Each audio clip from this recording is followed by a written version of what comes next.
छुट्टी में। Hello students, I am Deepak Singh, your faculty of GS.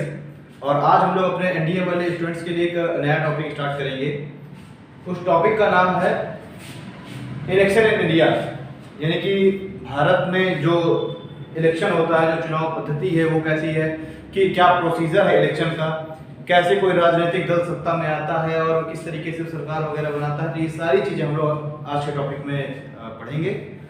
और आज का जो हमारा टॉपिक है इलेक्शन इन इंडिया फर्स्ट, उसमें सबसे पहले हम लोग स्टार्ट करेंगे इलेक्शन कमिश्नर की, ठीक है, यानी सॉरी इलेक्शन कमीशन की, निर्वाचन आयोग की।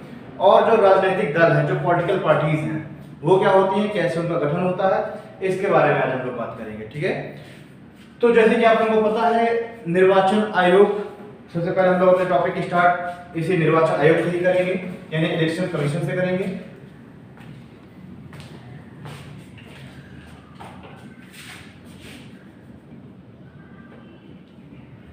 हम लोग अपने जो टॉपिक है इसकी स्टार्ट हम लोग करेंगे निर्वाचन आयोग से, इलेक्शन कमीशन। जैसे कि आप सभी लोग जानते हैं कि निर्वाचन आयोग एक संवैधानिक संस्था है। तो आपसे कभी कभी पूछा जा सकता है, चार ऑप्शन दे देगा और बोल देगा इनमें निम्न में से कौन सी संस्था संवैधानिक है, या कौन सी संस्था संवैधिक संस्था है, या गैर संवैधानिक संस्था है। तो सबसे पहले तो हम देखेंगे संवैधानिक संस्थाएं आखिरकार होती क्या है। तो देखिए, ऐसी ऑर्गेनाइजेशन, ऐसी संस्थाएं जिनका जिक्र हमारे संविधान में किया गया है, ठीक है। जिस समय संविधान का निर्माण किया गया, उस समय जिन संस्थाओं के बारे में, जिन ऑर्गेनाइजेशन, इंस्टीट्यूशन के बारे में हमारे संविधान में स्पष्ट रूप से बात किया गया है, यह संविधान में उनका वर्णन किया गया है, उनको हम बोलते हैं संवैधानिक संस्थाएं, ठीक है, यानी कॉन्स्टिट्यूशनल बॉडी। जैसे कि अगर हम देखते हैं कैग, तो कैग क्या है, कैग भी एक संवैधानिक संस्था है। निर्वाचन आयोग हो गया, एक संवैधानिक संस्था है, ठीक है। यूपीएससी की अगर हम लोग बात करें, संघ लोक सेवा आयोग की, वो भी एक संवैधानिक संस्था है, ठीक है। इसी तरीके से अगर हम लोग बात करते हैं फाइनेंस कमीशन की, वो भी एक संवैधानिक संस्था हो गई। तो हम लोग जो है अभी आज जो हम लोग बात कर रहे हैं, आज हम लोग बात करेंगे निर्वाचन आयोग के बारे में, यानी कि इलेक्शन कमीशन के बारे में। और ये भी एक क्या है, ये भी एक संवैधानिक संस्था है, कॉन्स्टिट्यूशनल बॉडी है, यानी कि हमारे संविधान में इसके बारे में स्पष्ट रूप से प्रावधान किया गया है, हमारे संविधान में इसका जिक्र किया गया है, ठीक। अब निर्वाचन आयोग की आखिरकार आवश्यकता क्यों पड़ी, या फिर निर्वाचन आयोग का कार्य क्या है, क्यों हमारे संविधान में इस निर्वाचन आयोग को जगह दी गई है। तो देखिए, निर्वाचन आयोग एक ऐसी संस्था, एक ऐसा ऑर्गेनाइजेशन है जो कि भारत में चुनाव कंडक्ट कराने का कार्य करता है, यानी कि ये जो है निर्देशन देता है या नियंत्रण करेगा हमारे देश में जो भी इलेक्शन हो रहे हैं उनके लिए, ठीक है। यानी कि इसका कार्य क्या है, निष्पक्ष एवं स्वतंत्र चुनाव कराना, ठीक है। इसका कार्य क्या है कि जो भी इलेक्शन हो रहे हैं, जो भी चुनाव हो रहे हैं, वो निष्पक्ष और स्वतंत्र रूप से हो, उसमें कोई भी धांधली न हो, या अराजक रूप से उसमें कोई भी क्रियाएं ना हो, ठीक है। तो इन सब चीजों की मॉनिटरिंग करना, इन सब चीजों का देख रेख करना और इसके लिए दिशा निर्देशन देना, ये कार्य है चुनाव आयोग का, ठीक है। चलिए, अब अगर चुनाव आयोग के बारे में हम लोग बात करते हैं कि हमारे संविधान में इसको जगह किस जगह पे कहां पर दी गई है, कहां पर ये वर्णित है। अगर हम लोग अपना संविधान उठा के देखते हैं तो कहां पर हमें इसका उल्लेख मिलेगा।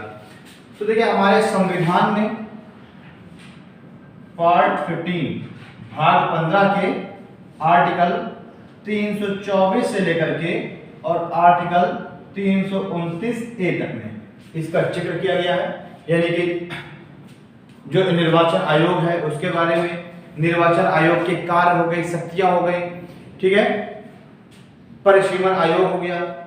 इन सभी चीजों के बारे में, इन सभी चीजों के बारे में जिक्र कहां किया गया है, जिक्र किया गया है भाग 15 के आर्टिकल 324 से लेकर के आर्टिकल 329A तक में। चलिए, तो देखिए निर्वाचन आयोग। अब हम लोग कुछ और चीजें देखते हैं।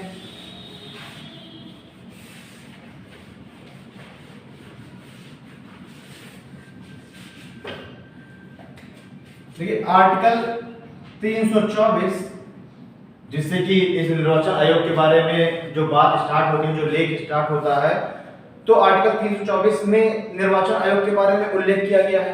आर्टिकल जो 324 है इसमें निर्वाचन आयोग के बारे में, निर्वाचन आयोग का उल्लेख किया गया है। निर्वाचन आयोग में कितने सदस्य होंगे इसके बारे में, उसकी कार्य और शक्तियों के बारे में, कार्यकाल के बारे में, वेतन वगैरह के बारे में, ठीक है, वेतन भत्ते पर लिपियां, इन सभी के बारे में, इनको इनके पद से कैसे हटाया जा सकता है, इन सभी बातों का जिक्र आर्टिकल 324 में ही किया गया है। यानी कि आर्टिकल 324 एक विस्तृत आर्टिकल है जिसके अंतर्गत ही निर्वाचन आयोग के बारे में सारे उपबंध किए गए हैं। ठीक है, तो देखिए आर्टिकल जो 324 है, मैंने बताया आपको कि निर्वाचन आयोग के बारे में सारे उपबंध किए गए। इसमें स्पष्ट रूप से लिखा गया है, आर्टिकल 324 में स्पष्ट रूप से लिखा गया है कि प्रेसिडेंट, वाइस प्रेसिडेंट, यानी हमारा जो संविधान है उसमें आर्टिकल 324 में ये बात वर्णित है। उसमें लिखा हुआ है कि president, vice president, Lok Sabha, Rajya Sabha, Vidhan Sabha और विधान परिषद, इनके चुनावों को, इनके जो इलेक्शन है उनको निर्वाचन आयोग ही कंडक्ट कराता है। Election conduct by election commission.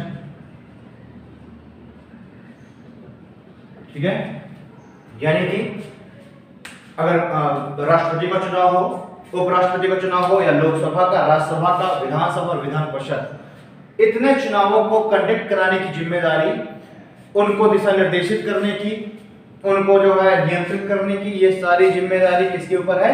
Election commission of India के ऊपर। ठीक है, अगर हम लोग इलेक्शन कमीशन की बात करते हैं, देखिए इलेक्शन कमीशन भी को भी हम लोगों ने दो स्तर में बांटा हुआ है। एक तो होता है राष्ट्रीय निर्वाचन आयोग, ठीक है, एक तो जो है राष्ट्रीय निर्वाचन आयोग हो जाएगा और दूसरा हो जाएगा प्रादेशिक निर्वाचन आयोग। ठीक है, राज्य निर्वाचन आयोग जिसे बोलते हैं, तो ये हो जाएगा आपका निर्वाचन आयोग, और दूसरा क्या होता है? राज्य निर्वाचन आयोग। अब देखिए जो राष्ट्रीय निर्वाचन आयोग है, ये कौन कौन से इलेक्शन कंडक्ट कराता है? तो ये मैंने जो लिखा हुआ प्रेसिडेंट का, वाइस प्रेसिडेंट, लोकसभा, राज्यसभा, विधानसभा और विधान परिषद, इतने इलेक्शन कंडक्ट कराता है निर्वाचन आयोग। यानी कि जो आपका election commission of India, election commission of जो इंडिया है वो इतने इलेक्शन कंडक्ट कराता है। बाकी अगर हम लोग देखें पंचायत चुनाव, पंचायत चुनाव हो गए, वह नगर निकाय के चुनाव, ठीक है, पंचायत चुनाव और नगर निकाय के चुनाव को कंडक्ट कराने की जिम्मेदारी किसके ऊपर होती है? राज्य निर्वाचन आयोग के ऊपर। तो यहाँ पर स्टूडेंट कंफ्यूज हो जाते हैं, एग्जाम में बोल देगा कि विधानसभा का चुनाव कंडक्ट कराने की जिम्मेदारी या विधानसभा का चुनाव कराने की जिम्मेदारी निम्न में से किसके ऊपर होती है? उसमें लिख देगा केंद्रीय निर्वाचन आयोग या राज्य निर्वाचन आयोग। तो स्टूडेंट सोचते हैं कि राज्य निर्वाचन आयोग का कार्य होगा राज्यों के चुनाव कराना, तो नहीं। ठीक है, राज्य निर्वाचन आयोग का कार्य सिर्फ जो स्थानीय निकाय के चुनाव है, यानी पंचायत चुनाव और नगर निकाय के चुनाव, सिर्फ यही चुनाव कंडक्ट कराने की जिम्मेदारी होती है किसकी? राज्य निर्वाचन आयोग की। और निर्वाचन आयोग की जिम्मेदारी किसकी? निर्वाचन आयोग की जिम्मेदारी क्या होगी? इन सभी की, प्रेसिडेंट, वाइस प्रेसिडेंट, लोकसभा के सांसदों की, मेंबर ऑफ पार्लियामेंट जो राज्यसभा के हैं उनकी, और उसके बाद जो है आपकी विधानसभा और विधान परिषद। ठीक, तो आपको दोनों में डिफरेंस आपको क्लियर रखना है। तो आर्टिकल 324 में स्पष्ट रूप से क्या कहा गया है कि इन सभी के इलेक्शन को कंडक्ट कराने की जिम्मेदारी है निर्वाचन आयोग के ऊपर। अच्छा, इसी आर्टिकल 324 में, जो आर्टिकल 324 है, अगर हम लोग बात करते हैं कि जो निर्वाचन आयोग है, तो क्या निर्वाचन आयोग के पदावधि के बारे में या उसका जो क्वालिफिकेशन है, इसके बारे में हमारे संविधान में कहीं जिक्र किया गया है क्या? तो ऐसा हमारे संविधान में कहीं पर भी जिक्र नहीं किया गया। यानी कि जो इलेक्शन कमीशन है उसके जो सदस्य हैं, जो अध्यक्ष हैं, उनकी नियुक्तियों के बारे में, उनकी क्वालिफिकेशन के बारे में कहीं पर भी, यानी हमारा जो संविधान है वो पूरी तरीके से मौन है। उसमें कहीं पर भी ऐसा उल्लेख नहीं किया गया है कि निर्वाचन आयोग के सदस्यों की क्वालिफिकेशन क्या होनी चाहिए या उनकी पदावधि क्या होनी चाहिए। और इसी वजह से चूंकि इनके बारे में कोई भी जिक्र नहीं किया गया, इनकी क्वालिफिकेशन या हम देखते हैं टर्म के बारे में, इसी वजह से जो हमारे आईएएस जो ऑफिसर हैं, जो अखिल भारतीय सेवाओं से जो सिलेक्शन होता है यूपीएससी के द्वारा, उसी के जो अधिकारी हैं उन्हीं को निर्वाचन आयोग में हम क्या करते हैं, सेवारत करते हैं। उनको हम लोग निर्वाचन आयोग में उनको हम लोग नियुक्त कर देते हैं। ठीक है, तो हम देखते हैं कि आईएएस के अधिकारी भी निर्वाचन आयोग के अध्यक्ष सदस्य बन जाते हैं, आईआरएस के अधिकारी भी बन जाते हैं। ठीक है, तो इसी वजह से हमने क्या किया है कि जो यूपीएससी से जो सिलेक्टेड कैंडिडेट है उनको हम लोग निर्वाचन आयोग में पदावधि दे देते हैं, उनको हम लोग निर्वाचन आयोग में अध्यक्ष सदस्य के रूप में हम लोग उनको नियुक्त कर देते हैं। चलिए अब देखिए,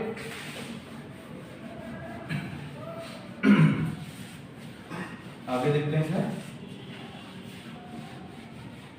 हमारा जो मुख्य संविधान था, यानी कि अगर हम बात करते हैं कि जो पहला निर्वाचन आयोग है, ठीक है, इसको जो है कब प्रभाव में लाया गया, तो देखिए जो पहला निर्वाचन आयोग है इसको 25 जनवरी 1950 में इसको ये अस्तित्व में आया। ठीक है, फर्स्ट इलेक्शन कमीशन कब अस्तित्व में आया, 25 जनवरी 1950 को अस्तित्व में आया।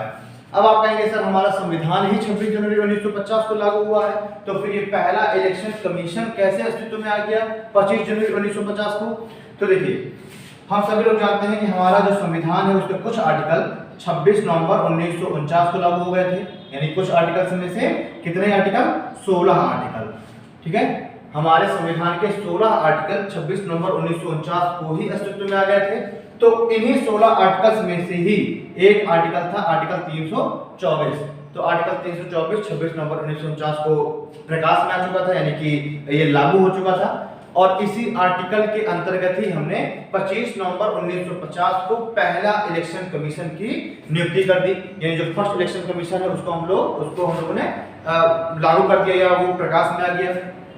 चलिए, तो हमारा जो पहला इलेक्शन कमीशन था, इस पहले इलेक्शन कमीशन में अगर हम बात करते हैं कि कितने सदस्यों का जिक्र किया गया था, तो देखिए हमारे संविधान में सिर्फ इतना ही बोला गया है कि president, vice president, Lok Sabha, Rajya Sabha, Vidhan Sabha और विधान परिषद के चुनाव कराने हेतु एक निर्वाचन आयोग होगा, जिसमें एक मुख्य निर्वाचन आयुक्त एवं राष्ट्रपति जितने अन्य आयुक्त समझे या सदस्य समझे उतनों की नियुक्ति की जा सकती है।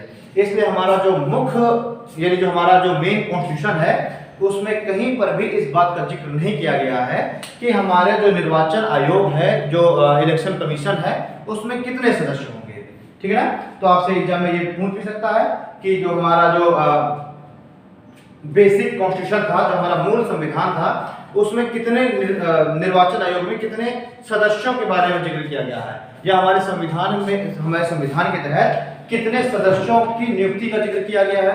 तो वहां पर कोई भी एक संख्या निर्धारित नहीं की गई थी। ठीक है, जबकि अगर हम लोग वर्तमान में देखेंगे तो हमारा जो निर्वाचन आयोग है, इलेक्शन कमीशन है, ये बहुसदस्यीय संस्था है, यानी कि इसमें एक मुख्य निर्वाचन आयुक्त और 2 अन्य आयुक्त होते हैं। ठीक है, ये सभी को पता है, एक चीफ इलेक्शन कमिश्नर होता है और 2 अन्य कमिश्नर होते हैं।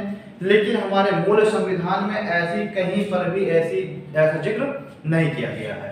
ठीक है, सुबह 7 बजे से लगातार चलूंगी, तो जब तुम्हारी क्लास खत्म होने वाली हो 5 मिनट, तो एसी बंद कर देना। ठीक है, मुझे आने से पहले ही ध्यान से भूलना जाएगा। सुबह 7 से कंटिन्यू चल रही है।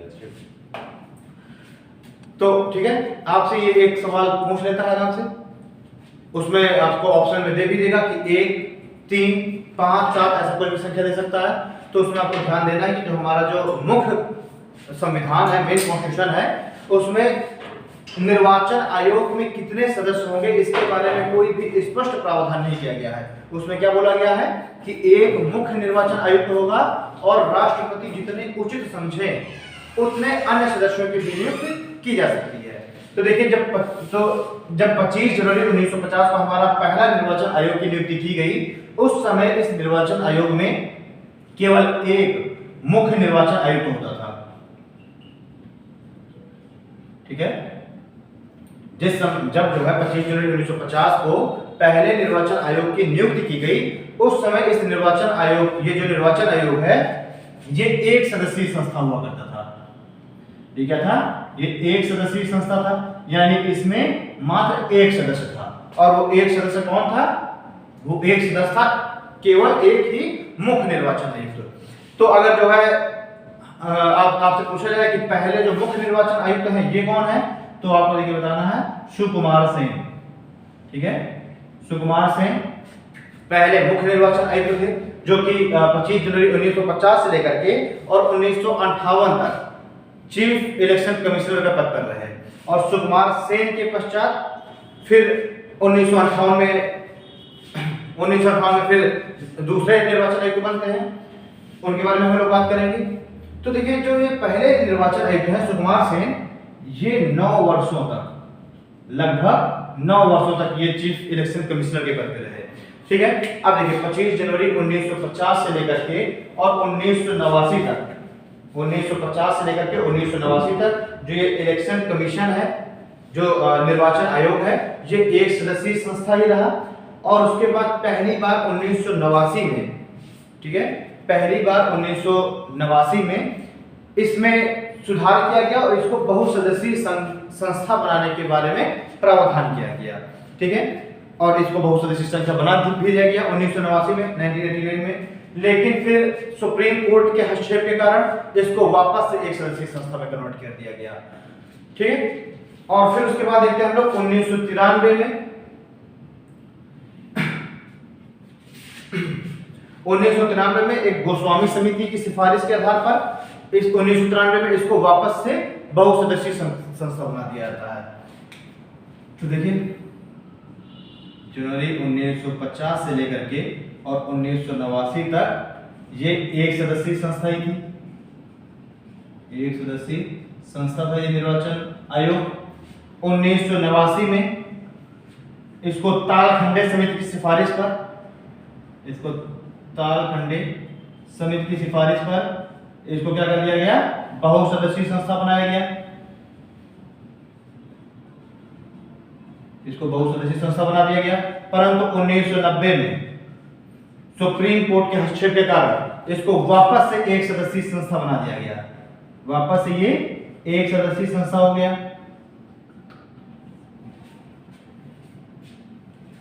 ठीक है ना? तो 1950 से 89 तक एक सदस्यीय संस्था ही था, इसमें मात्र एक मुख्य निर्वाचन आयुक्त ही होता था। लेकिन 1989 में तालखंडे समिति ने सिफारिश की कि इतने बड़े देश में चुनाव को कंडक्ट कराने के लिए केवल एक ही जो मुख्य निर्वाचन आयुक्त है उसके ऊपर कार्यभार बहुत अधिक हो जाता है। इस वजह से इसको बहुसदस्यीय संस्था बनाया जाए। और इसमें कहा गया कि एक मुख्य निर्वाचन आयुक्त के अलावा भी कुछ अन्य निर्वाचन आयुक्तों की भी नियुक्ति की जाए। और लेकिन 1990 में सुप्रीम कोर्ट ने इस समिति की सिफारिश को रिजेक्ट कर दिया सुप्रीम कोर्ट ने, और ये वापस से एक सदस्यीय संस्था हो गया। और फिर 1993 में गोस्वामी समिति की सिफारिश पर, गोस्वामी समिति की सिफारिश पर इसको फिर से बहुसदस्यीय संस्था बनाया गया। और यही 1993 की जो गोस्वामी समिति है, इसी की सिफारिश के आधार पर क्या किया गया कि अमेंडमेंट कर दिया गया कि अब जो है, जो निर्वाचन आयोग है, उसमें एक मुख्य चुनाव आयुक्त होगा, एक मुख्य चुनाव आयुक्त होगा प्लस 2 अन्य चुनाव आयुक्त होंगे। क्लियर बात? यानी आपसे पूछा जा सकता है कि पहली बार कब चुनाव आयोग में जो निर्वाचन आयोग है, इलेक्शन कमीशन है, इसमें पहली बार कब एक मुख्य चुनाव आयुक्त के अलावा कुछ और भी चुनाव आयुक्तों की नियुक्ति की सिफारिश की गई? तो पहली बार 1989 में तालखंडे समिति की सिफारिश पर। और कब जो है एक मुख्य चुनाव आयुक्त और 2 अन्य चुनाव आयुक्तों की नियुक्ति कर दी गई? तो वो जो गोस्वामी समिति है 1993, उसकी सिफारिश के आधार पर ऐसा हुआ। ठीक है, फिर हमने ये भी बात की कि पहले मुख्य निर्वाचन आयुक्त कौन थे? सुकुमार सेन, जो कि लगभग 9 वर्षों तक जो अपने पद पर रहे। इसके बाद जस्ट दूसरे जो निर्वाचन आयुक्त बने वो बने के सुंदरम। पहले कौन थे? पहले तो सुकुमार सेन थे और दूसरे थे के सुंदरम। ये के सुंदरम भी लगभग 9 वर्षों तक, के सुंदरम भी लगभग 9 वर्षों तक अपने पद पर आसीन रहे। ठीक है, चलिए ये तो हो गया निर्वाचन आयोग के बारे में। जो निर्वाचन आयोग है, इस निर्वाचन आयोग के बारे में एक ब्रीफ समरी, एक बहुत ही अल्प डेफिनेशन। अब हम लोगों ने देखा कि जो गोस्वामी समिति है, इस गोस्वामी समिति के आधार पर सिफारिश पर क्या हो गया, एक मुख्य चुनाव आयुक्त और 2 अन्य चुनाव आयुक्तों की नियुक्ति की जाने लगी। यानी कि जो निर्वाचन आयोग है अब ये त्रिसदस्यीय संस्था हो गया है। ठीक, तो अब यहाँ पर थोड़ा सा हमें वर्तमान के संदर्भ में बात कर लेना चाहिए। तो देखिए वर्तमान में निर्वाचन आयुक्त कौन है। अगर हम वर्तमान की बात करते हैं तो वर्तमान में निर्वाचन आयुक्त कौन है, तो वर्तमान में है निर्वाचन आयुक्त सुशील चंद्रा। ठीक है, जिन्होंने अभी अप्रैल 2021 में इन्होंने अपना पद संभाला है। और इससे पहले सुशील चंद्रा कौन थे, जो 2 अन्य निर्वाचन आयुक्त होते हैं ना, उन्हीं में से एक अशोक लवासा थे और एक थे ये सुशील चंद्रा। ठीक है, तो अब ये क्या होगा है, अप्रैल 2021 से सुशील चंद्रा मुख्य निर्वाचन आयुक्त हो गए हैं। और इसके पहले निर्वाचन आयुक्त कौन थे, तो इनके पहले निर्वाचन आयुक्त थे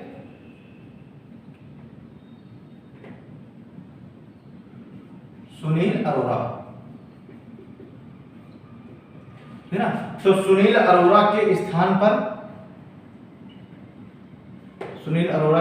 पर जो सुशील चंद्रा हैं, ये सुशील चंद्रा वर्तमान में चीफ इलेक्शन कमिश्नर बना दिए गए हैं।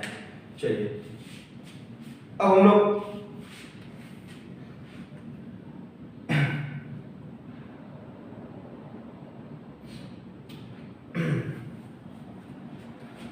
अच्छा, अब देखिए जो आर्टिकल 324 है उसमें स्पष्ट रूप से एक बात लिखी हुई है कि राष्ट्रपति ही क्या करेगा कि अन्य निर्वाचन आयुक्तों की नियुक्ति करता है।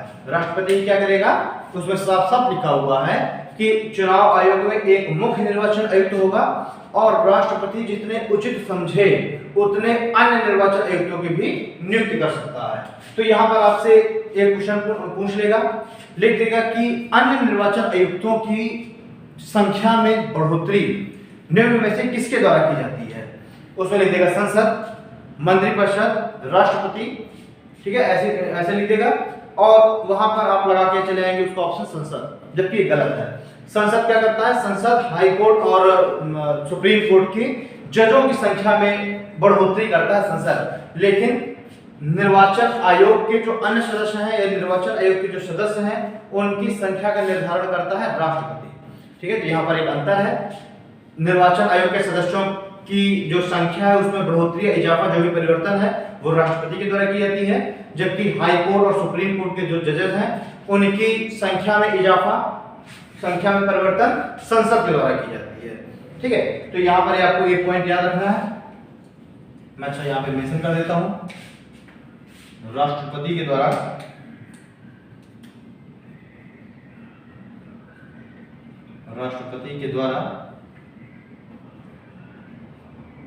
निर्वाचन आयोग के सदस्यों का निर्धारण किया जाता है। ठीक है, राष्ट्रपति के द्वारा निर्वाचन आयोग के सदस्यों का निर्धारण किया जाता है। अब हम लोग बात करते हैं इसकी नियुक्ति के बारे में। ये तो कुछ फैक्चुअल चीजें हो गई। हमने वर्तमान में चीफ इलेक्शन कमिश्नर कौन है ये देख लिया, किसके स्थान पर चीफ इलेक्शन कमिश्नर बनाए गए हैं वो ये हमने देख लिया। ऐसे 2 इलेक्शन कमिश्नर हमने देखे जिनका कार्यकाल लगभग 9 वर्षों तक था। जो पहले चीफ इलेक्शन कमिश्नर थे मुख्य निर्वाचन आयुक्त जिनका नाम सुकुमार सेन, वो लगभग 9 वर्षों तक अपने पद पर रहे। और उसके बाद दूसरे के सुंदरम वो भी लगभग 9 वर्षों तक अपने पद पर रहे। एक यहाँ पर एक फैक्चुअल जानकारी हमको और लेनी है कि क्या निर्वाचन आयोग में कोई महिला भी मुख्य निर्वाचन कमिश्नर के पद पर रही है, चीफ इलेक्शन कमिश्नर के पद पर क्या कोई महिला भी रही है? तो हाँ, 1990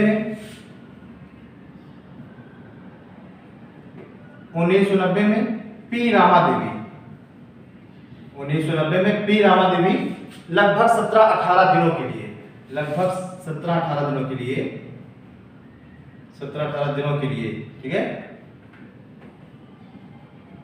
मुख्य निर्वाचन आयुक्त के पद पर रही हैं।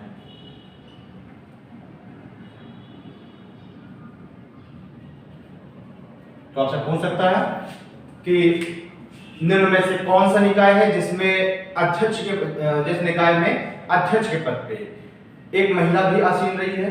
तो आपसे निर्वाचन आयोग भी लिख देगा, सुप्रीम कोर्ट में भी चीफ जस्टिस लिख देगा। तो उस कंडीशन में आपको याद रखना है कि जो निर्वाचन आयोग है, इलेक्शन कमीशन जो है, उसमें पी रामा देवी 1990 के दशक में लगभग 17 से 18 दिनों के लिए मुख्य निर्वाचन आयुक्त के पद पर रही है। ठीक है, तो ये भी एक फैक्चुअल पॉइंट है, इसको भी आपको याद रखना है। रामा देवी के बारे में एकमात्र महिला है जो कि मुख्य निर्वाचन आयुक्त के पद पर आसीन हुई है। चलिए, ये हम लोगों ने देख लिया। हम लोगों ने इसका थोड़ा सा बैकग्राउंड इतिहास भी देख लिया कि हमारे मुख्य संविधान में कितने सदस्यों का जिक्र किया गया है, कि जो निर्वाचन आयुक्त है, निर्वाचन जो आयोग है, वो कितनी सदस्यीय समिति है, ये भी हमने देख लिया कि शुरुआत में ये एक सदस्यीय समिति थी। फिर 1989 में तालखंडे समिति की सिफारिश पर इसको बढ़ाने का प्रस्ताव लाया गया, सुप्रीम कोर्ट ने उसको खारिज कर दिया 1990 में। फिर 1993 में गोस्वामी समिति की सिफारिश पर इसको फिर से एक बार बहुत सदस्यीय समिति बना दिया गया। और अब चुनाव आयोग के अंतर्गत एक मुख्य निर्वाचन आयुक्त होगा और 2 अन्य निर्वाचन आयुक्त होंगे। ठीक है, तो अब वर्तमान की स्थिति क्या है? यही जो 1993 के आधार पर जो सदस्य संख्याओं की बढ़ोतरी की गई, जो परिवर्तन किया गया, वो भी वर्तमान समय में चल रहा है भाई। अब हम लोग बात करते हैं इसकी नियुक्ति की, यानी कि मुख्य निर्वाचन आयुक्त और अन्य निर्वाचन आयुक्तों की नियुक्ति कैसे होती है। तो देखिए, जब हम लोग बात करते हैं मुख्य निर्वाचन आयुक्त की, तो मुख्य निर्वाचन आयुक्त की जो नियुक्ति है दोस्तों, तो ये मंत्रिमंडल की सिफारिश पर, मंत्रिमंडल की सिफारिश पर, सलाह पर राष्ट्रपति के द्वारा की जाती है।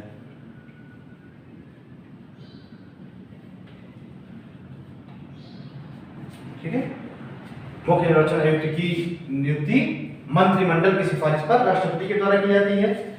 अच्छा, अब चूंकि मंत्रिमंडल की सिफारिश पर राष्ट्रपति के द्वारा की गई, तो स्वाभाविक सी बात है कि मंत्रिमंडल, ये इसके ऊपर एक एलिगेशन हमेशा लगता रहता है, हमेशा इसके ऊपर एक दोष लगता रहता है कि मंत्रिमंडल ऐसे व्यक्ति की ही सिफारिश करेगा जो उनकी नीतियों के अनुसार कार्य कर रहा होगा, उनके मन मुताबिक जो कार्य कर रहा होगा। ठीक है, तो ये देखने में लगता भी है स्वाभाविक रूप से कि चूंकि मंत्रिमंडल ही ऐसे व्यक्ति की सिफारिश करेगा जिसको राष्ट्रपति निर्वाचन आयुक्त नियुक्त कर देगा। स्वाभाविक सी बात है कि जो मंत्रिमंडल है वो अपने लिए ही जो योग्य या अपने लिए जो लाभकारी जो व्यक्ति होगा उसकी सिफारिश ही करेगा। तो इसके लिए लालू प्रसाद आडवाणी ने एक बार कहा भी था कि इससे जो है, जो निर्वाचन आयुक्त है, जो मुख्य निर्वाचन आयुक्त है, इसकी निष्पक्षता के ऊपर भी संदेह उत्पन्न हो सकता है। इसलिए एक कॉलेजियम जैसी संस्था बनाई जानी चाहिए जिसके सदस्यों में प्रेसिडेंट हो, विपक्ष का नेता हो, ठीक है, अन्य कुछ सदस्यों में भी नियुक्ति की जाए और ऐसे कॉलेजियम के द्वारा ही योग्य व्यक्ति को मुख्य निर्वाचन आयुक्त नियुक्त किया जाए।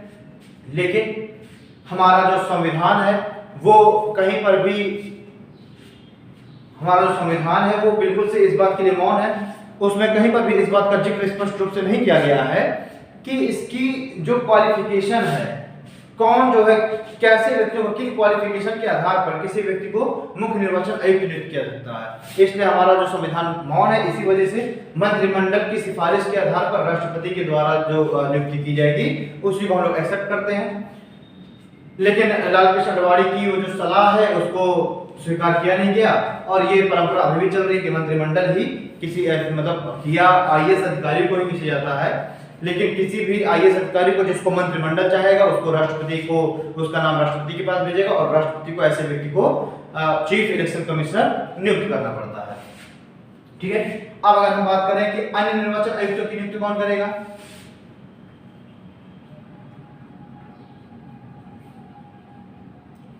अन्य निर्वाचन आयुक्त की नियुक्ति कौन करेगा? तो देखिए अन्य जो दो अन्य निर्वाचन आयुक्त हैं उनकी नियुक्ति भी राष्ट्रपति ही करता है, लेकिन वो राष्ट्रपति अब मुख्य निर्वाचन आयुक्त की सलाह पर करेगा। ठीक है, अन्य निर्वाचन आयुक्तों की नियुक्ति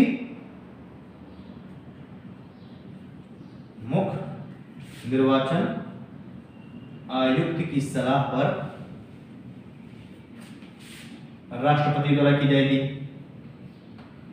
अब देखिए इसमें ऐसा नहीं है कि मंत्रिमंडल का इसमें कोई हस्तक्षेप नहीं है, इसमें मंत्रिमंडल का भी हस्तक्षेप है। इसलिए अगर हम लिख लें कि मंत्रिमंडल भी अगर हम लिख लें तो ये भी कोई बुरा नहीं है, यानी मेन जो है जो नाम है वो मंत्रिमंडल ही भेजेगा, बस मुख्य निर्वाचन आयुक्त से एक बार पूछ लिया जाता है, एक बार उससे सहमति ले ली जाती है। बहुत ज्यादा इसमें किरदार नहीं निभाता है चीफ इलेक्शन कमिश्नर, मेन किरदार कौन निभाता है? मंत्रिमंडल और राष्ट्रपति।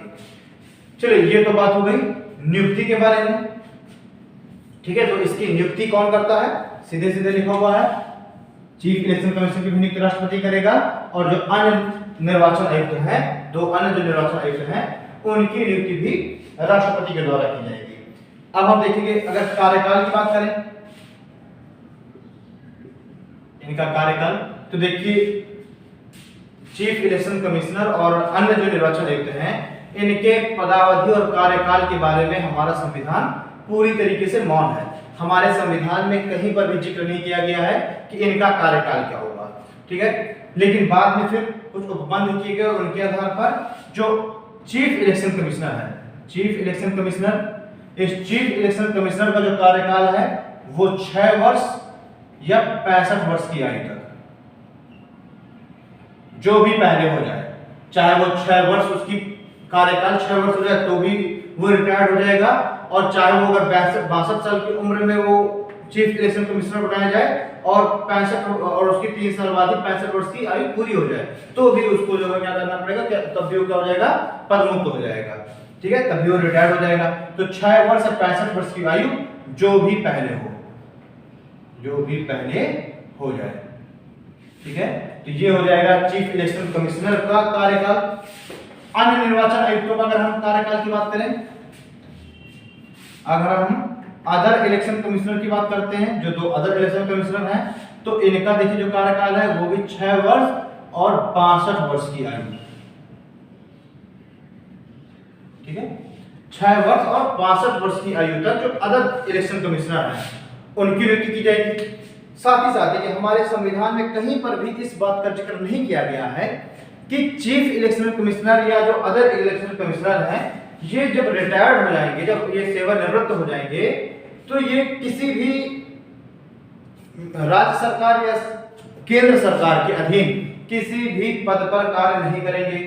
ठीक है, यानी कि जो लोक नियोजन है उस पर कार्य नहीं करेंगे, इस बात का कहीं पर भी जिक्र नहीं किया गया है। जैसे कि अगर हम लोग बात करते हैं, अगर यूपीएससी के चेयरमैन की बात करते हैं तो वहां पर स्पष्ट रूप से लिखा हुआ है कि यूपीएससी का जो चेयरमैन है वो ना ही केंद्र सरकार के अधीन ना ही राज्य सरकार के अधीन किसी भी पद पर कार्य नहीं करेगा, किसी भी लोक नियोजन पद पर कार्य नहीं करेगा, वो वहां पर स्पष्ट रूप से लिखा हुआ है। इसी तरीके से हमारे जो सुप्रीम कोर्ट के मजिस्ट्रेट हैं उनके बारे में भी लिखा हुआ है कि वो किसी भी अदालत, किसी भी लोअर कोर्ट में जाकर प्रैक्टिस नहीं कर सकते। ठीक है, सेवाएं नहीं दे सकते। लेकिन निर्वाचन आयोग के सदस्यों के बारे में ऐसी बात का जिक्र पूरे संविधान में कहीं पर भी नहीं किया गया कि इनकी रिटायरमेंट के पश्चात इनको केंद्र सरकार या राज्य सरकार के अधीन किसी भी लाभ के पद को ग्रहण ये नहीं कर सकते। इस बात का जिक्र कहीं पर भी नहीं किया गया। ठीक है, तो ये भी आप याद रखना, आपसे पूछ लेगा कि निम्न में से किस संवैधानिक संस्था के सदस्यों के रिटायरमेंट के पश्चात केंद्र या राज्य सरकारों के अधीन किसी भी लोक नियोजन के पद पर नियुक्ति के बारे में उल्लेख नहीं किया गया। आपसे पूछ लेगा तो आपको उस संदर्भ में आपको बताना है निर्वाचन आयोग। ठीक है, चलिए कार्यकाल हम लोगों ने देख लिया। इसके अलावा अगर हम देखें कार्यकाल, ये तो टेन्योर है जिसमें ये रिटायर हो जाएंगे, लेकिन क्या ये अपने कार्यकाल से पूर्व भी पदमुक्त हो सकते हैं? ठीक है, ये तो कार्यकाल अगर पूरा हो जाएगा तो ये है। अगर हम बात करें कार्यकाल से पूर्व पद मुक्ति, कार्यकाल से पूर्व पद मुक्ति, सबसे पहले तो आप ये देखिए कि जो निर्वाचन आयोग के जो सदस्य हैं वो राष्ट्रपति के प्रसाद पर्यंत अपने पद पर नहीं होते। इस बात को आप ध्यान रखें। इसका मतलब ये नहीं कि अगर राष्ट्रपति ने उनकी नियुक्ति की है तो और राष्ट्रपति ही उनको हटाएगा भी उनके पद से, तो इसका मतलब ये कतई नहीं है कि वो राष्ट्रपति के प्रसाद पर्यंत अपने पद पर है, ऐसा कतई नहीं है, ठीक है। लेकिन अगर हम बात करते हैं कार्यकाल से पूर्व पद मुक्ति, तो क्या ये कार्यकाल पूरा होने से पहले 6 वर्ष पूरा होने से पहले भी अपने पद से हट सकते हैं? बिल्कुल हट सकते हैं। क्या कंडीशन है? अगर अपना इस्तीफा दे दें, अगर स्वयं से अपना इस्तीफा दे दें, ठीक है। अगर ये अपना इस्तीफा दे देते हैं तो इनका जो पद है वो खाली मान लिया जाएगा, ठीक। अन्य अगर बात करते हैं और किस तरह से हटाया जा सकता है, तो हमारे संविधान में स्पष्ट रूप से लिखा हुआ है कि इनको इनके पद से उच्चतम न्यायालय के न्यायाधीश के समान प्रक्रिया से हटाया जा सकता है। उच्चतम न्यायालय के न्यायाधीश के समान प्रक्रिया से हटाया जा सकता है। यानी कि जो प्रक्रिया सुप्रीम कोर्ट के न्यायाधीश को उसके पद से हटाने के लिए प्रयोग की जाएगी, वही प्रक्रिया निर्वाचन आयोग के सदस्यों को भी उनके पद से हटाने के लिए प्रयोग की जाएगी। अच्छा, एक चीज यहाँ पर और ध्यान देने योग्य है कि यहाँ पर जिक्र क्या किया गया है, एक मुख्य निर्वाचन आयुक्त और 2 अन्य निर्वाचन आयुक्त। तो इसका मतलब ये कतई नहीं है कि मुख्य निर्वाचन आयुक्त की शक्तियां अधिक होंगी और अन्य निर्वाचन आयुक्तों की शक्तियां कम होंगी, ऐसा नहीं है। तीनों की ही शक्तियां समान होंगी। तीनों, अगर निर्वाचन आयोग कोई किसी बात के लिए अगर उनमें किसी बात का फैसला करना है तो वो फैसला बहुमत के आधार पर लिया जाएगा। यानी कि 3 सदस्यों में से 2 सदस्य जिस तरफ होंगे, अगर वो उस फैसले को एक्सेप्ट करने के पक्ष में होंगे तो वो एक्सेप्ट हो जाएगा, रिजेक्ट करने के पक्ष में होंगे तो रिजेक्ट हो जाएगा, ठीक है। बहुमत के आधार पर फैसला होगा। दूसरी बात, इनको हटाने की जो प्रक्रिया है वो भी तीनों के लिए एक समान लागू होगी। ऐसा नहीं कि मुख्य निर्वाचन आयुक्त को हटाने की प्रक्रिया अलग हो, अन्य निर्वाचन आयुक्तों को हटाने की प्रक्रिया अलग हो, ऐसा कतई नहीं है। जो प्रक्रिया चीफ इलेक्शन कमिश्नर को उसके पद से हटाने के लिए होगी, वही प्रक्रिया अन्य दोनों निर्वाचन आयुक्तों को भी उनके पद से हटाने के लिए प्रयोग की जाएगी। और वो प्रक्रिया कौन सी होगी? तो दोस्तों वो प्रक्रिया क्या है कि उच्चतम न्यायालय के जो न्यायाधीश हैं उनको उनके पद से हटाने के लिए जो प्रक्रिया की जाएगी वही होगी इनके लिए। अब वो प्रक्रिया क्या है, उस प्रक्रिया के बारे में हम लोग यहाँ पर बात कर लें। तो देखिए इनको उनके पद से हटाने के लिए प्रक्रिया की बात करते हैं। तो सबसे पहले तो अगर मान लीजिए किसी निर्वाचन आयुक्त के बारे में यानी उनको उनके पद से हटाने के लिए कोई संकल्प अगर पेश किया जाए, हाँ, ऐसी अगर बात उठती है कि इनको इनके पद से हटा दिया जाए, तो उसमें देखिए सबसे पहले क्या होगा, ऐसा संकल्प संसद के किसी भी सदन में प्रस्तुत किया जा सकता है। पद से हटाने हेतु संकल्प संसद के दोनों में से किसी भी सदन में पहले पेश किया जा सकता है। मतलब कि कहने का मतलब ये है कि अगर ऐसा कोई संकल्प अगर लेके आया जा रहा है कि किसी निर्वाचन आयुक्त को उसके पास हटा दिया जाए, तो ऐसा जो संकल्प है वो लोकसभा में भी पहले प्रस्तुत किया जा सकता है और राज्यसभा में भी वो संकल्प पहले प्रस्तुत किया जा सकता है, ठीक है। अब सपोज अगर लोकसभा में पहले प्रस्तुत हो जाए तो अब दूसरी कंडीशन क्या है, अगर ऐसा संकल्प पहले लोकसभा में प्रस्तुत किया जा रहा है तो 100 सदस्य, लोकसभा के 100 सदस्य ऐसे संकल्प को क्या करें, अनुमोदित कर दें, ठीक है। अगर जो है ऐसे लोकसभा में 100 सदस्य उस संकल्प का समर्थन कर दें, ठीक है, तो वो उसे लोकसभा में पास किया जाएगा। और अगर उसको पहले राज्यसभा में उठाया जा रहा है, उस संकल्प को पहले राज्यसभा में लेके आया जा रहा है, तो उस संकल्प के फेवर में कितने लोग होने चाहिए, 50 लोग होने चाहिए, ठीक है। ऐसा संकल्प अगर लोकसभा में पहले प्रस्तुत किया जा रहा है तो 100 सदस्य उसके समर्थन में होने चाहिए, और अगर राज्यसभा में ऐसा संकल्प लाया जा रहा है तो 50 सदस्य उसके समर्थन में होने चाहिए, ठीक है। सेम प्रक्रिया है जो उच्चतम न्यायालय के न्यायाधीश को हटाने की है, वही इनके हटाने की है। महाभियोग जैसी प्रक्रिया ही है भी। उसके बाद हम देखेंगे अगर लोकसभा और राज्यसभा के 100 और 50 सदस्य अगर समर्थन में हो जाएं, तो फिर लोकसभा का अध्यक्ष और राज्यसभा का सभापति इस संकल्प को क्या करेगा, पारित करेगा। इस संकल्प को स्वीकार भी कर सकता है और अस्वीकार भी कर सकता है। अब तीसरी कंडीशन क्या है, मान लीजिए लोकसभा के 100 सदस्यों ने उस संकल्प का समर्थन कर दिया, तो अब जो अध्यक्ष है यानी कि जो लोकसभा का स्पीकर है, अध्यक्ष या सभापति, राज्यसभा का सभापति, ठीक है, संकल्प को स्वीकार भी कर सकता है और अस्वीकार भी कर सकता है, ठीक है। यानी कि अब लोकसभा के अध्यक्ष और सभापति की शक्ति है कि ऐसे संकल्प को वो एक्सेप्ट कर ले और या फिर उस संकल्प को रिफ्यूज कर दे, ठीक है। अब अगर मान लीजिए अध्यक्ष ने उस संकल्प को रिजेक्ट कर दिया तो बात ही अलग है, लेकिन अगर ऐसे संकल्प को एक्सेप्ट कर लिया गया तो फिर क्या होगा, तब एक समिति का गठन होगा, ठीक है। फिर क्या होगा, एक समिति का गठन होगा, कुछ जजेस जो सुप्रीम कोर्ट के जजेस हैं और हाई कोर्ट के जजेस हैं उनसे मिला करके एक समिति का गठन किया जाएगा। अब वो समिति क्या करेगी कि निर्वाचन आयोग के उस सदस्य पर लगे हुए जो वो हैं ब्लेम वगैरह हैं, ठीक है, लगे हुए जो भी दोष वगैरह हैं उनकी जांच करेगी। जिन आधारों पर मान लीजिए कदाचार और दुर्व्यवहार के आधार पर इनको हटाने के लिए प्रस्ताव लाया जा रहा है, तो इसके ऊपर लगे हुए जो ब्लेम है, जो इसके ऊपर लगे हुए जो दोष हैं उनकी जांच करेगी वो समिति। अगर उस जांच ने उस मतलब वो जो समिति है उसने अगर जांच में उन तथ्यों को सही ठहरा दिया, ठीक है, अगर मान लीजिए गलत ठहरा देगी तो समिति ही रिजेक्ट कर देगी, ठीक है। लेकिन अगर वो समिति उन दोषों को जांच करने पर सही पा जाए तो अब क्या करेगा, अब क्या किया जाएगा, अब वो जो है अब उस प्रस्ताव को, उस संकल्प को अब वापस से लोकसभा या राज्यसभा में कहीं ले जाया जाएगा। और अगर मान लीजिए समिति ने दोषों की जांच को सही ठहराया, वो जो आधार है उन आधारों की जांच करने पर अगर सही ठहरा दिया तो अब क्या होगा, अब ये होगा कि संसद के दोनों सदन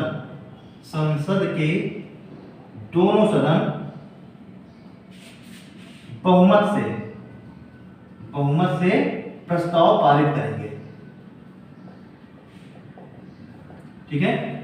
जब समिति क्या करेगी, दोषों की जांच करेगी और सही ठहरा देगी कि हाँ इसके ऊपर लगाए गए जो आरोप हैं वो सही हैं, तो अब क्या होगा, अब संसद के दोनों ही सदन अब उस प्रस्ताव को बहुमत से पारित करेंगे। और जब दोनों सदनों में वो प्रस्ताव बहुमत से यानी कि 2/3 के बहुमत से 2/3 सदस्यों की रजामंदी के साथ वो प्रस्ताव जब पारित हो जाएगा संसद के दोनों सदनों में, तब अब उस प्रस्ताव को कहां भेजा जाएगा, तब उस प्रस्ताव को भेजा जाएगा राष्ट्रपति के पास, ठीक है। और राष्ट्रपति के सिग्नेचर करते ही उस व्यक्ति को, निर्वाचन आयोग के उस सदस्य को उसके पद से हटा दिया जाएगा, ठीक है।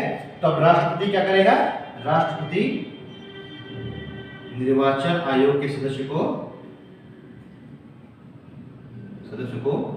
क्या कर देगा, पद मुक्त कर देगा। बात समझ आई यहाँ तक? तो देखिए इसका जो प्रोसेस है बहुत ज़्यादा लंबा, बहुत पेचीदा प्रोसेस है। यही प्रोसेस हम लोग यूज करते हैं सुप्रीम कोर्ट के न्यायाधीशों को उनके पद से हटाने हेतु, और यही प्रोसेस हम लोग यूज करते हैं निर्वाचन आयोग के सदस्यों को उनके पद से हटाने हेतु। इसी वजह से ऐसा नहीं कि राष्ट्रपति जब चाहेगा उसको हटा देगा, ये सारी प्रक्रियाएं करनी पड़ेगी। पहले तो जो है लोकसभा राज्यसभा से के 100 और 50 व्यक्ति उससे सहमत हों, फिर अध्यक्ष और सभापति उस संकल्प को स्वीकार कर ले, फिर समिति भी दोषों की जांच करने में दोषों को सही ठहरा दे, फिर संसद के दोनों सदनों से ही बहुमत से प्रस्ताव पारित हो जाए, तब कहीं जाकर के राष्ट्रपति उस व्यक्ति को उसके पद से पद मुक्त करेगा, ठीक है। तो एक बहुत ही लंबी और पेचीदी प्रक्रिया है। तो ये हम लोगों ने देख लिया, इसका जो कार्यकाल है, इसकी पदमुक्ति है, ये हम लोगों ने देख ली। कार्यकाल हम लोगों ने टर्म देख लिया, और उसके बाद हम लोगों ने देख लिया कि कार्यकाल से पूर्व वो पदमुक्त कैसे हो सकता है, अपना जो पद है उससे कैसे हट सकता है, ये हम लोगों ने देख लिया। चलिए अब हम लोग बात करेंगे निर्वाचन आयोग की शक्तियों और कारणों के बारे में।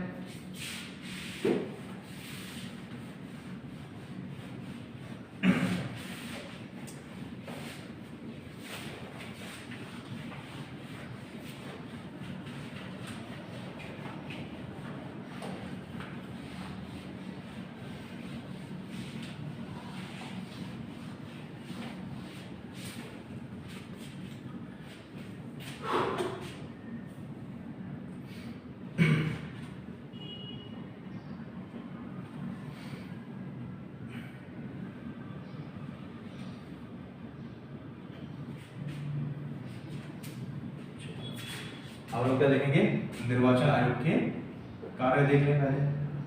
अभी का निर्वाचन आयोग के कार्य क्या क्या होते हैं हम सभी लोग जानते हैं। सबसे महत्वपूर्ण सबसे पहला कार्य क्या बताएंगे हम, स्वतंत्र एवं निष्पक्ष चुनाव कंडक्ट कराना। सबसे पहला कार्य क्या हो जाएगा, स्वतंत्र एवं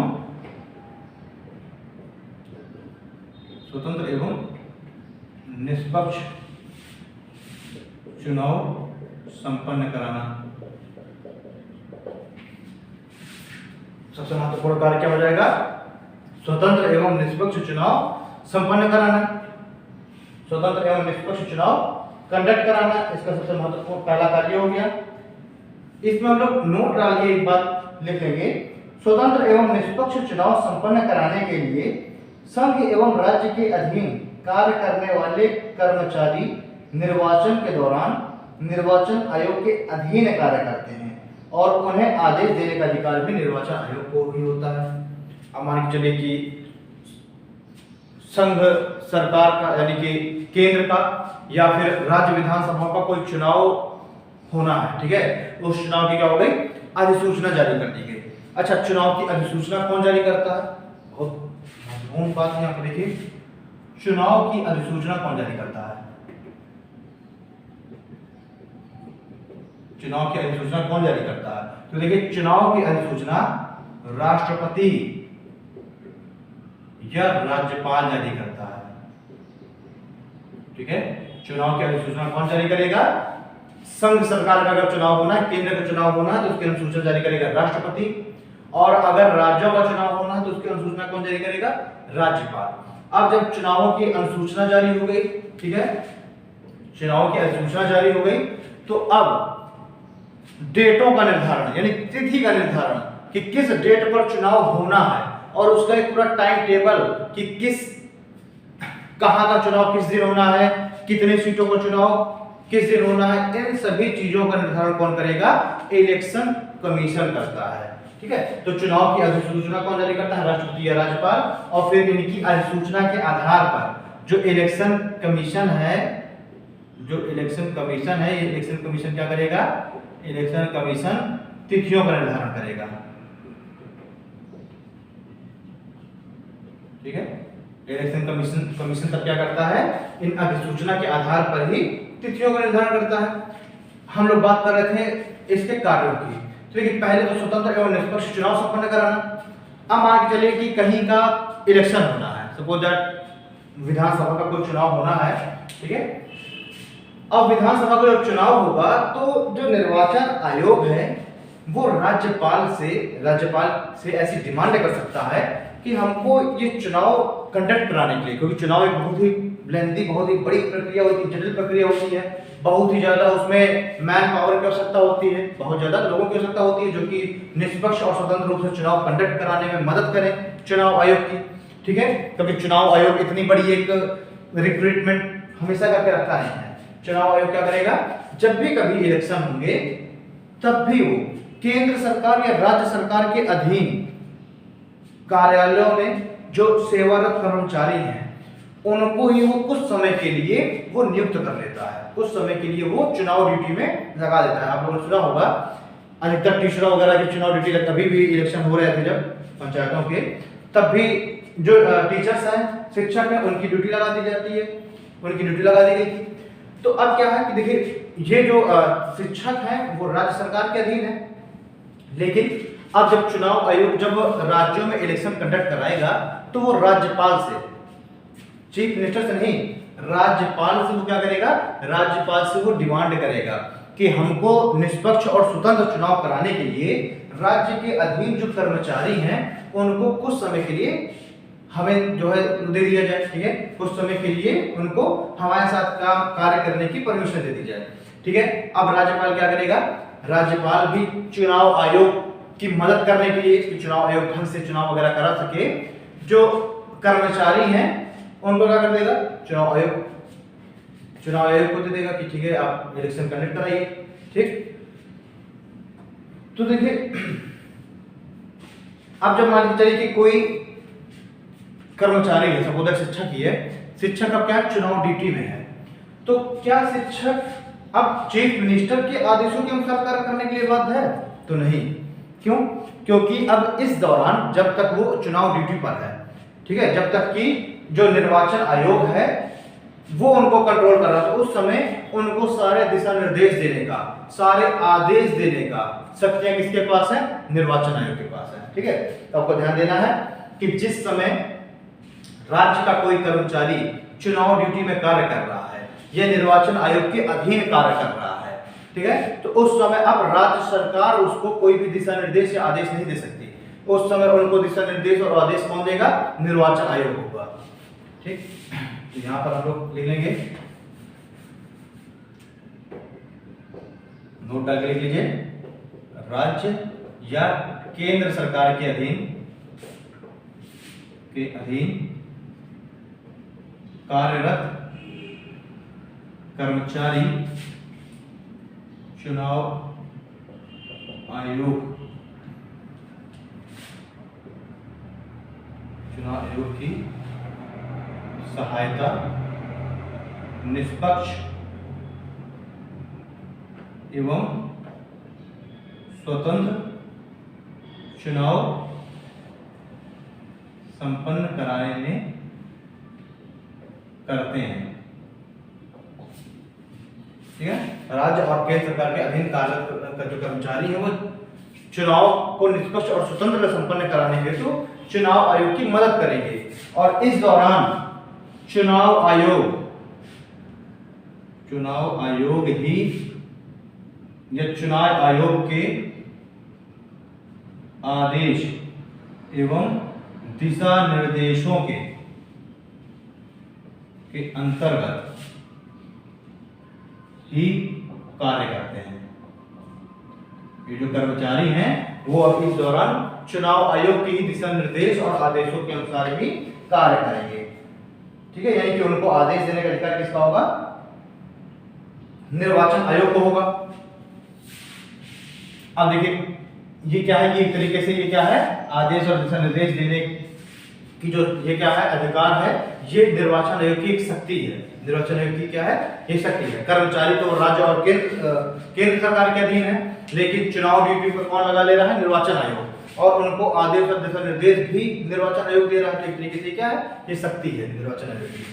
दूसरा अगर हम लोग बात करें तो दूसरे में देखते हैं हम लोग मतदाता सूची तैयार करना। अगर मान लीजिए केंद्र का कोई इलेक्शन हो रहा है, राज्यों का कोई इलेक्शन हो रहा है, तो हर इलेक्शन से पहले जो मतदाता सूची है उसको जो है उस मतदाता सूची को फिर से तैयार किया जाता है। तो उसमें जो संशोधन किए जाते हैं। यानी कि पिछले चुनाव में अगर कोई व्यक्ति 18 साल से कम का रहा होगा तो अब वो क्या होगा, अब वो वोट देने के लिए पात्र हो गया होगा, तो उस व्यक्ति का नाम भी उस मतदाता सूची में ऐड करना।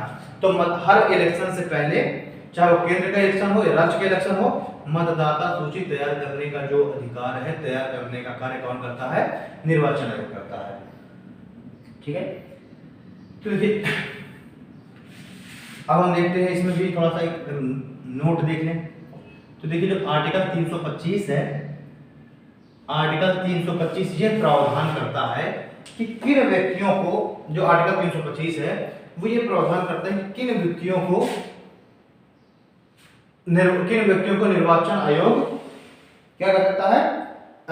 वोट डालने से रोक सकता है। ठीक है, जबकि हमें पता है कि वोट डालने का अधिकार क्या है? वोट डालने का अधिकार एक राजनीतिक अधिकार है, लेकिन आर्टिकल 325 में ऐसे प्रावधान किए गए हैं कि मतलब लोगों के वोट डालने के जो अधिकार है उससे संबंधित प्रावधान किया गया। किसमें? आर्टिकल 325 के अंतर्गत। देखिए आर्टिकल जो 325 है इसमें क्या कहा गया है? इसमें कहा गया है कि निर्वाचन आयोग किसी भी व्यक्ति को धर्म, जाति एवं लिंग के आधार पर ठीक है, वोट डालने से वंचित नहीं कर सकता। यानी कि निर्वाचन आयोग किसी भी व्यक्ति को धर्म, जाति और लिंग के आधार पर मतदान से वंचित नहीं कर सकता। ठीक है, आर्टिकल 325 में इस बात का जिक्र किया गया है। साथ ही साथ एक चीज हमने और देखा है, जन प्रतिनिधित्व अधिनियम जो था, तो जन प्रतिनिधित्व अधिनियम के आर्टिकल 14 और 15 के आधार पर यह प्रावधान किया गया है कि किन व्यक्तियों को वो मतदान के अधिकार से वंचित किया जा सकता है। देखिए आर्टिकल 325 में हमने क्या देख लिया कि निर्वाचन आयोग किसी भी व्यक्ति को धर्म, जाति और लिंग के आधार पर मतदान करने से वंचित नहीं कर सकता। लेकिन वहीं अगर हम लोग देखें जन प्रतिनिधित्व अधिनियम,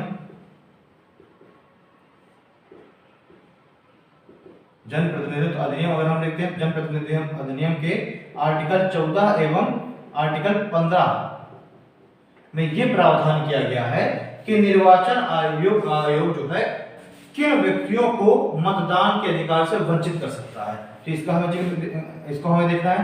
जन प्रतिनिधित्व अधिनियम आर्टिकल 14 और 15 के आधार पर इलेक्शन कमीशन निम्न व्यक्तियों को, निम्न लोगों को मतदान से वंचित कर सकता है। कौन कौन से व्यक्ति हैं ये हमें देखना है। तो देखिए पहला वो व्यक्ति आएगा जो कि क्या हो, पागल हो गया हो। ऐसा व्यक्ति जो क्या हो गया हो, जो पागल हो। दूसरा ऐसा व्यक्ति जो दिवालिया हो गया हो, ठीक है, ऐसा व्यक्ति जो दिवालिया घोषित हो गया हो। और तीसरे नंबर पे ऐसे व्यक्ति आएंगे जो किसी अपराध में जेल में सजा काट रहा हो। ऐसा व्यक्ति जो किसी अपराध में जेल में सजा काट रहा हो। अब देखिए इसमें जो है ऐसा व्यक्ति नहीं आएगा जिसके खिलाफ, जो जुडिशियल कस्टडी में है, जो जिसके खिलाफ अभी ट्रायल चल रहा है, वो अभी जेल में सिर्फ बंद है, तो ऐसा व्यक्ति उसमें नहीं शामिल किया जाएगा। जिसके खिलाफ दोष साबित हो जाए, सुप्रीम जो कोर्ट है, कोई भी न्यायालय उसको क्या करे, उसको सजा दे दे, ठीक है, तो तब जो है किसी व्यक्ति को मतदान से वंचित किया जाता है।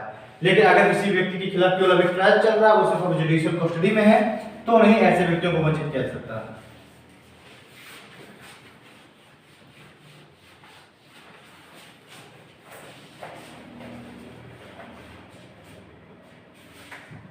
ठीक है, अगला हम कार्य देखेंगे।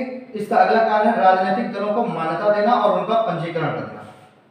अगला कार्य क्या है, राजनीतिक दलों को मान्यता देना,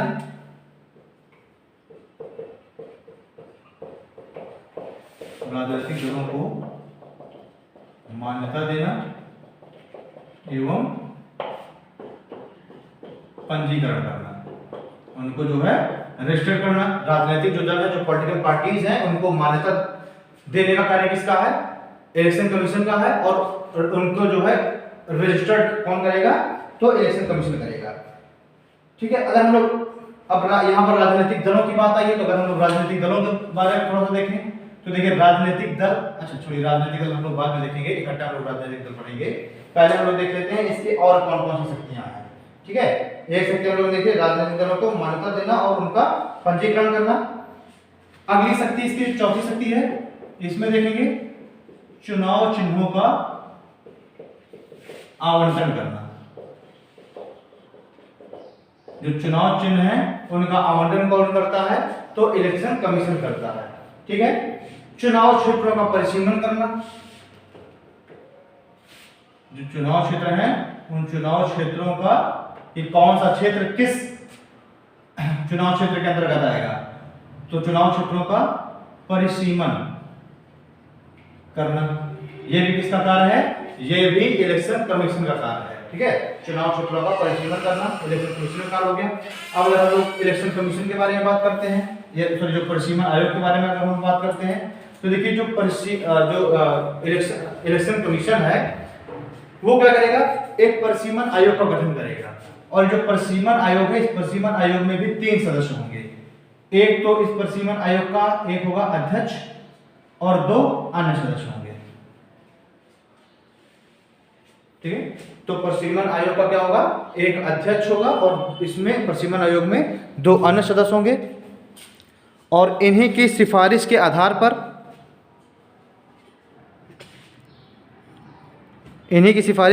पर परिसीमन का कार्य किया जाएगा। ठीक है, अगर हम लोग परिसीमन देखते हैं कि डिलिमिटेशन देखते हैं तो डिलिमिटेशन का परिसीमन का कार्य कितनी बार अभी तक किया गया है, तो अभी तक 4 बार किया गया है।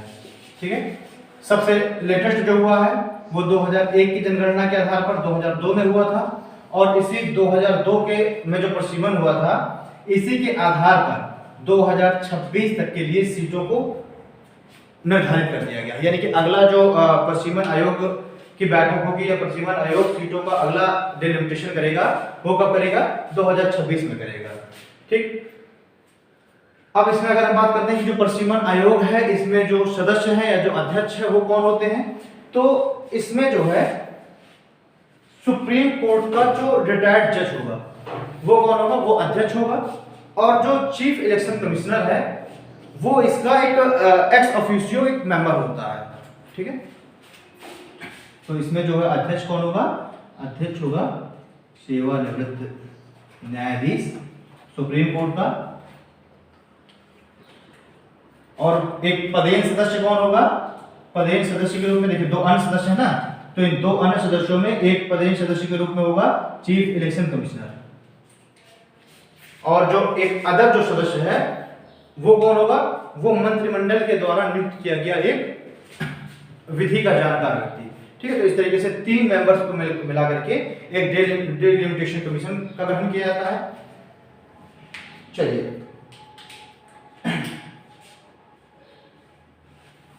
अच्छा, अब हम लोग ये हो गए, कार्य हो गए।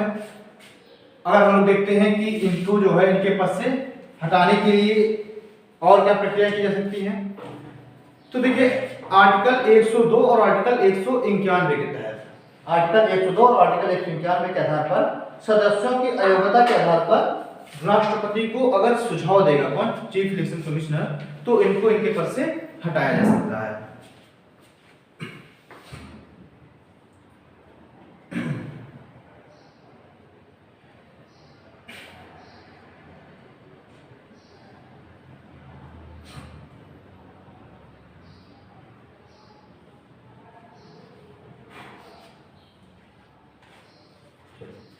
कुछ और चीजें देख लेते हैं। चीफ इलेक्शन जो आपका जो निर्वाचन आयोग है इसके बारे में, जैसे कि अगर कोई नई टेक्नोलॉजी है उसको अडॉप्ट करना, जैसे कि ईवीएम को अडॉप्ट करना। ठीक है, ये कौन इसकी संबंध में निर्धारण करेगा? तो इलेक्शन कमीशन। ठीक है, अगर हम लोग वीवीपैट देखते हैं, ये सब चीजें क्या होती है इसके बारे में हम लोग कल बात करेंगे। ठीक है, ईवीएम क्या है, वीवीपैट क्या है, ईवीएम का पहली बार इस्तेमाल कब किया गया, वीवीपैट का पहली बार इस्तेमाल कब किया गया, लोकसभा में कब हुआ, विधानसभा में कब हुआ, इन सभी के बारे में जो डिस्कशन हम लोग कल करेंगे। कल हम लोग राजनीतिक दलों के बारे में बात करेंगे कि जो राजनीतिक दल हैं वो कितने प्रकार के होते हैं, जैसे कि एक मान्यता प्राप्त दल होता है, एक पंजीकृत राजनीतिक दल होता है। फिर मान्यता प्राप्त में भी 2 तरीके के होते हैं, एक तो नेशनल पार्टी होती है और एक जो लोकल पार्टीज हैं। ठीक है, यानी एक राष्ट्रीय दल होता है, एक क्षेत्रीय दल होता है, वो क्या होते हैं, इनके बारे में हम लोग बात कल कर लेंगे। आज हमारा निर्वाचन आयोग कंप्लीट हो गया। निर्वाचन आयोग के हम लोग बारे में इसके सारी बातें कर ही ली हमने, इनकी शक्तियों के बारे में देख लिया।